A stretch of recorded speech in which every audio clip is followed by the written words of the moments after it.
పర్లేదు నేను పట్టుకుంటే ఏమవుదు. ప్రెస్ మీట్ పోతుంది ఆగవే బాబు, జనానికి అర్థం పట్టుకుంటే ఏమవుద్ది, జీతం ఇస్తే ఇచ్చేయమని కొట్టేయమని చెక్ ఏమని ఉంటే పర్లేదు నేను పట్టుకుంటే ఏమవుదు. ప్రెస్ మీట్ పోతుంది ఆగవే బాబు, జనానికి అర్థం పట్టుకుంటే ఏమవుద్ది, జీతం ఇస్తే ఇచ్చేయమని కొట్టేయమని చెక్ ఏమని ఉంటే 16,000 చిల్లర పైచీలకు రిక్రూట్మెంట్ డిఎస్సి రిక్రూట్మెంట్ జరిగింది కదా. దాంట్లో స్పోర్ట్స్ కింద ఎంతమందిని తీశారు?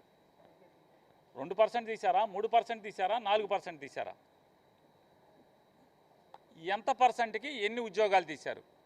స్పోర్ట్స్ కోటా కింద నియామకం చేయడానికి కావలసినటువంటి ప్రభుత్వ జీవోలు, ఏ జీవో ప్రకారం మీరు, లేదా ఏ సర్క్యులర్ల ప్రకారం, లేదా ఏ ప్రొసీడింగ్స్ ప్రకారం, ఏ మెమో ప్రకారం మీరు స్పోర్ట్స్ కోటాలో ఎంత శాతం మందిని మీరు రిక్రూట్ చేసుకున్నారు? అలాగే ఎన్ని పోస్టులు స్పోర్ట్స్ కోటా కింద ఈ 16,000 చిల్లరలో ఎన్ని పోస్టులని, టీచర్ పోస్టులని స్పోర్ట్స్ కోటా కింద మీరు రిక్రూట్ చేశారు?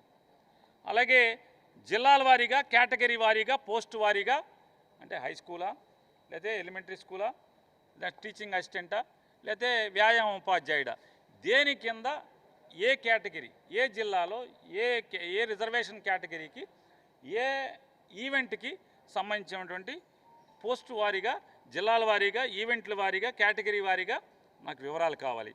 అలాగే వారి అర్హతకి ఆధారాలు ఏంటి, ప్రయారిటీ కేటగిరీ ఎలా తీసుకుంటారు, సెలక్షన్ ప్రొసీజర్ ఏంటి, అలాగే రిక్రూట్మెంట్ కోసం నాకు మీరు ఫాలో అయినటువంటి వివరాలు కావాలి. అలాగే జిల్లాల వారీగా మెరిట్ లిస్ట్ ఇవ్వండి.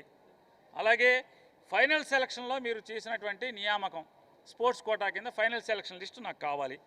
అలాగే క్యాండిడేట్ వారీగా స్పోర్ట్స్ కోటాలో వారి ఫైనల్ లిస్టు, అంటే 1+1 1+2 అని చెప్తున్నారు కదా వారు, ఇవాళ ఎక్కడో చెప్తున్నారు, అర్థం కాలేదు వీళ్ళకి, వైసీపీ వాళ్ళకి, చాలామందికి ఉద్యోగాలు రాని వాళ్ళకి. మేము వర్టికల్ హారిజాంటల్ అనేది చెప్తూ 1+1ని తీసాం, వీళ్ళకి అర్థం కాలేదు. అలాగే మీరు 1+1 1:1 ఫైనలు ఏమేమి సెలెక్ట్ చేశారో వారి పేర్లు ఏంటి, ఆ కేటగిరీ వివరాలన్నీ కావాలని చెప్పన్నాం.